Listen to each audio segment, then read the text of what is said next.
Fala pessoal, eu sou Paulo Royal e hoje, seguindo a sugestão dos inscritos, eu tô trazendo para vocês a história do fuzil automático de esquadrão que foi criado especificamente para o uso da Fallschirmjäger, que eram as forças paraquedistas do exército alemão durante a Segunda Guerra Mundial. Essa arma foi fabricada em baixíssima quantidade e acabou não sendo tão popularizada no conflito mundial como o fuzil de assalto STG-44, que, por exemplo, permaneceu em uso na Alemanha Oriental muitos anos depois. Ainda assim, ela marcou seu nome na história militar com base nas suas características, que são bastante interessantes. O vídeo de hoje é sobre o Fallschirmjäger Gewehr 42, mundialmente conhecido como FG-42. Esse fuzil é considerado por muitos especialistas militares como um dos mais modernos armamentos de pequeno porte da Segunda Guerra Mundial, influenciando inclusive a criação da metralhadora norte-americana M60, usada em larga escala algumas décadas depois durante a Guerra do Vietnã. Quando o vídeo acabar, deixa aí a sua sugestão de tema nos comentários, assiste aos outros vídeos aqui do canal na playlist chamada A Origem das Armas e não esqueça de me seguir nas redes sociais, onde eu coloco diariamente por lá um conteúdo exclusivo relacionado a armas, tá certo?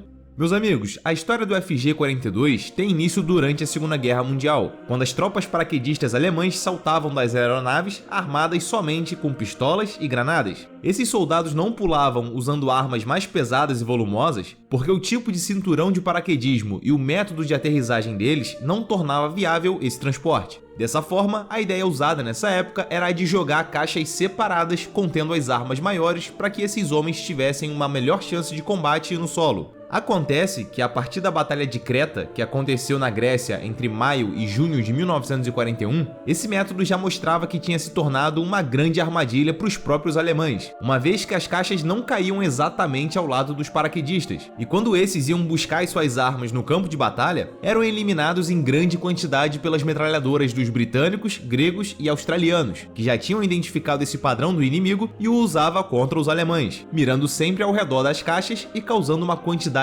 enorme de baixas. Então, ainda em 1941, a Luftwaffe, que era a Força Aérea Alemã, fez uma requisição de emergência referente à criação de um fuzil que pudesse ser transportado junto aos paraquedistas, de maneira que eles conseguissem combater tendo um bom poder de fogo assim que aterrissassem. O Reichsluftfahrtministerium, que era o Ministério de Aviação Alemã e também era conhecido pela sigla RLM, acatou a requisição e definiu que esse novo armamento deveria ter uma cadência de tiro semi-automática e totalmente automática, um poder de fogo maior que o de uma submetralhadora, ter menos peso que o de uma metralhadora leve e usar o mesmo cartucho de alta energia que municiava os fuzis de ação manual por ferrolho, ou seja, o calibre 7.92 por 57mm Mauser. Só essa questão do cartucho ser igual ao dos fuzis de serviço da infantaria regular do exército já ajudava bastante na logística de abastecimento, uma vez que, no fronte, os paraquedistas poderiam pegar munição com a infantaria e vice-versa. Apesar de parecer uma ideia que ajudaria bastante os paraquedistas alemães, o Heereswaffenamt, que era o escritório de armas do exército e principal responsável pela criação e aplicação dos armamentos de pequeno porte das forças armadas,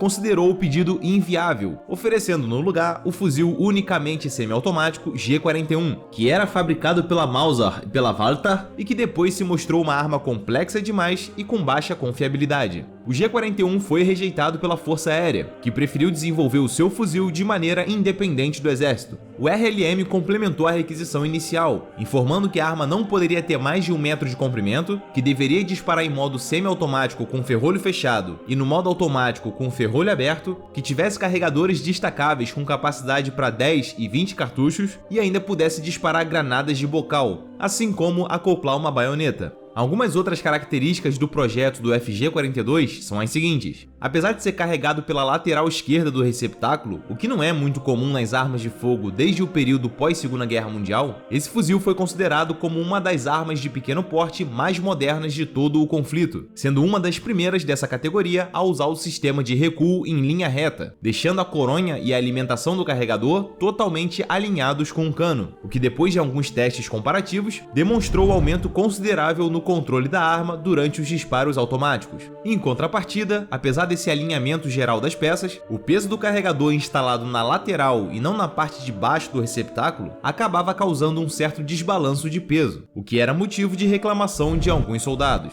O seu sistema de ação é o de pistão a gás de curso longo, com seu desenho inspirado na metralhadora britânica Lewis Gun, usada desde a Primeira Guerra Mundial. Sua alça e massa de mira são escamoteáveis, uma vez que o receptáculo permite a instalação de miras telescópicas de baixa potência, fazendo com que em determinadas situações de combate a arma possa ser usada até mesmo como um fuzil de franco-atirador. O seu quebra-chamas tem um desenho bem elaborado, o que ajuda bastante na redução do recuo e do clarão depois de cada disparo. Por um outro lado, percebeu-se que o ruído gerado nos tiros acabava sendo aumentado por causa dessa peça, mas mesmo assim decidiram mantê-la no projeto, já que a arma não era necessariamente usada para missões furtivas. Diversas fabricantes de armas foram acionadas para que diferentes protótipos fossem construídos e testados. A empresa que apresentou o projeto mais satisfatório à Força Aérea naquele momento foi a Rheinmetall Borsig, que já tinha alguns armamentos consagrados no seu portfólio, dentre os quais estava a metralhadora MG-34. Ao longo dos meses subsequentes, vários protótipos foram criados com uma velocidade grande, até que em meados de 1942 ficou pronto o protótipo conhecido como LC6-3, que passou por uma série de testes de resistência e ainda recebeu pequenos ajustes finais para que ficasse mais robusto e confiável. No final desse mesmo ano, ele foi aceito e batizado como FG-42, com 50 unidades iniciais sendo fabricadas no início de 1943 para que fosse feita uma avaliação mais específica. Nesse momento foram identificados alguns problemas de alimentação da câmara e de resistência física da coronha, que também foram corrigidos antes do primeiro lote de fuzis, com 3.000 unidades, ser fabricado e direcionado ao combate real. Como a Rheinmetall Borsig já estava com a sua capacidade de produção altamente comprometida com a construção de outras armas, outra fábrica alemã foi acionada para assumir essa fabricação inicial do FG-42, a Heinrich Krieghoff, que mesmo tendo uma capacidade de produção limitada, começou a fazer o fuzil automático em pequenos lotes, para que fossem enviados o quanto antes para o fronte.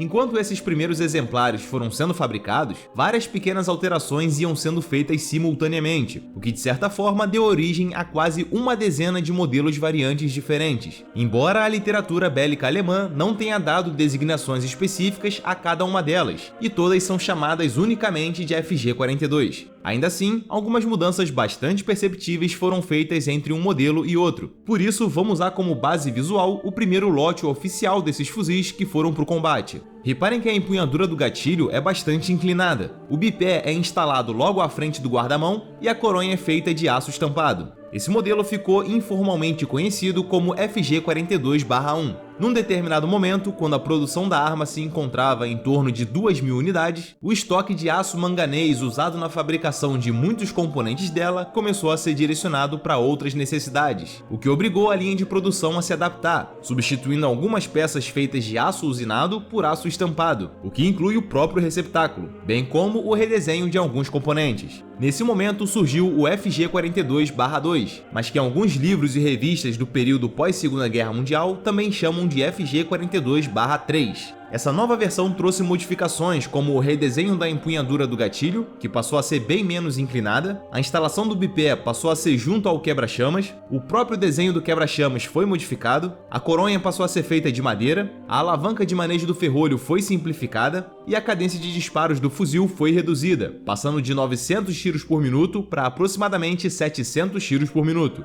Com essa nova configuração, mais 5.000 unidades foram fabricadas, e geralmente nos filmes, jogos eletrônicos e materiais históricos, essa é a versão mais apresentada, já que foi a versão mais produzida. Só a título de curiosidade, a primeira missão oficial do FG-42 foi em setembro de 1943, durante o resgate do ditador italiano Benito Mussolini, que havia sido preso no próprio país de origem a mando do rei Vítor Emanuel III. Apesar de ser considerada de fato a primeira missão em que a arma foi empregada, nenhum disparo nessa operação foi dado, já que os paraquedistas regulares e as tropas da Waffen-SS conseguiram render todos os 200 soldados italianos que montavam guarda no hotel onde Mussolini era mantido preso. Certo, então agora vamos dar uma olhada no funcionamento interno do FG-42, onde eu vou usar como referência a versão final dele, que como eu disse anteriormente, foi a mais usada, numericamente falando, pelas tropas alemãs. Acompanha comigo. Quando o gatilho é apertado, ele solta a trava do transportador do ferrolho, que avança graças à mola recuperadora pré-tensionada. Com isso, o pino percussor, que fica dentro do ferrolho, avança e acerta a espoleta do cartucho, fazendo o tiro acontecer. Assim que o projétil passa pelo cano, uma parte dos gases do disparo entra no bloco de gases, empurrando o pistão para trás, que nessa hora destranca o ferrolho e faz com que ele puxe o estojo disparado para ser ejetado. Essa movimentação é absorvida pela mola recuperadora, e quando o conjunto do ferrolho chega até o final do curso, a mola expande e empurra o conjunto para frente, que no caminho pega um novo cartucho no carregador e o coloca na entrada do cano, trancando o ferrolho em seguida e finalizando o ciclo da arma. Na ficha técnica de hoje, eu vou trazer os dados do FG-42 tanto na sua versão inicial como na versão final. Os dados dessas armas são os seguintes: o seu peso descarregado é de 4,2 kg e 4,950 kg. O comprimento total da arma é de 94,5 cm e 97,5 cm.